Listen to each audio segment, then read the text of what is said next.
Que les paroles de ma bouche et le murmure de nos cœurs soient acceptables devant toi, ô Seigneur, notre rocher et notre salut. Amen.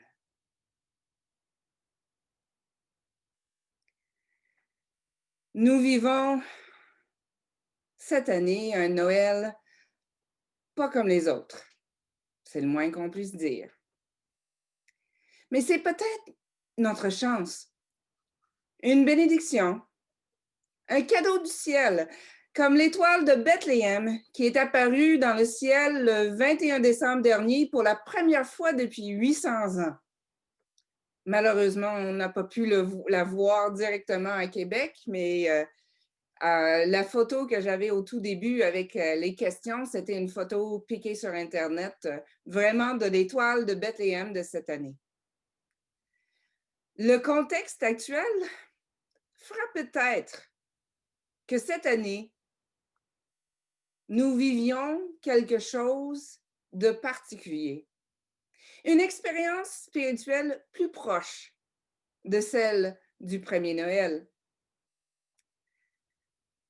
Joseph a beau être de la famille de David. Il est loin d'être de la classe dirigeante. C'est un charpentier, un manuel, un travailleur de la construction.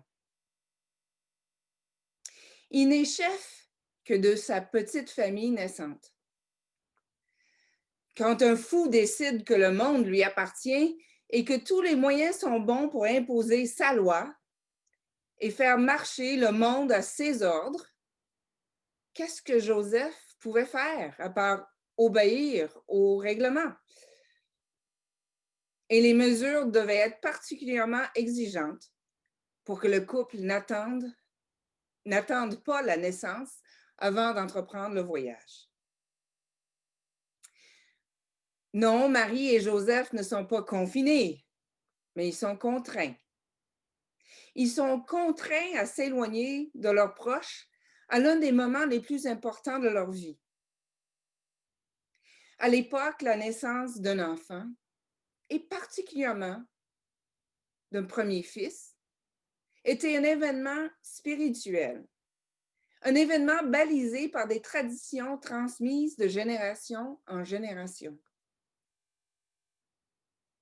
Mais Marie accouchera loin des femmes significatives qui auraient été autour d'elle en temps normal. Le soir du premier Noël, rien n'allait se passer comme il se devait pour Marie et Joseph et leur enfant.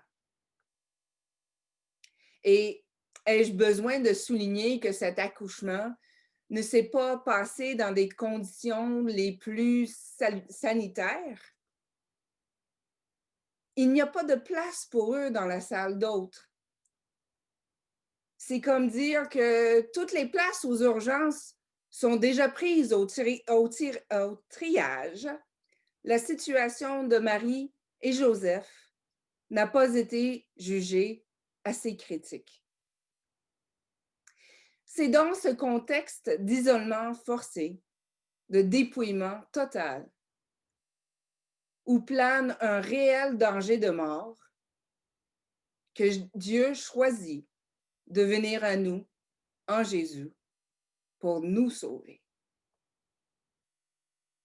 Nous sommes loin, très loin d'une lumineuse fête de famille dans l'abondance et la joie. Mais honnêtement,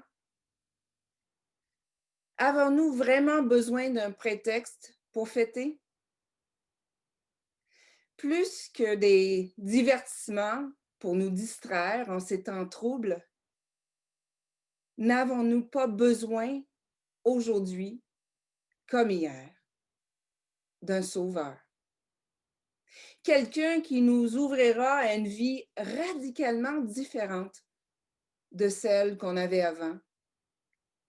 Une vie qui se rapproche davantage du rêve de Dieu pour ce monde qu'il a créé et qu'il aime tant. Un sauveur dans la vie ravive notre espérance. Ceci n'est pas la fin du monde. C'est le début d'un ciel nouveau et d'une terre nouvelle. Par la grâce de Dieu, c'est précisément ce que nous avons en l'enfant de Bethléem.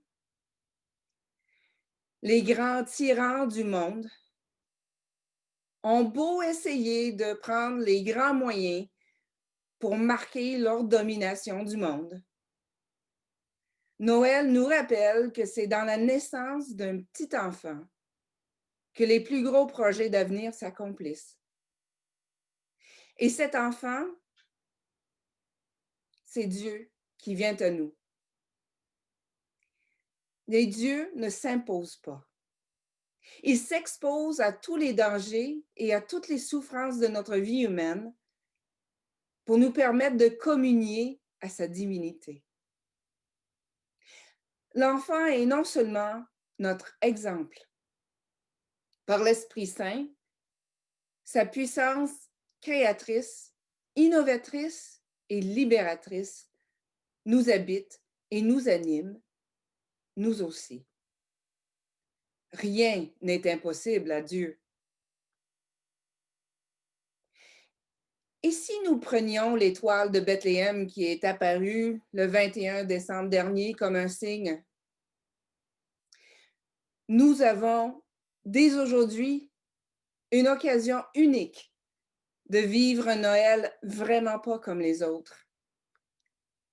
Dans l'amour et avec toute la puissance de l'Esprit Saint en nous. Par la grâce de Dieu, puissions-nous saisir cette occasion à pleine main. Que nos célébrations de Noël soient davantage à l'image et à l'exemple du Christ, notre Sauveur.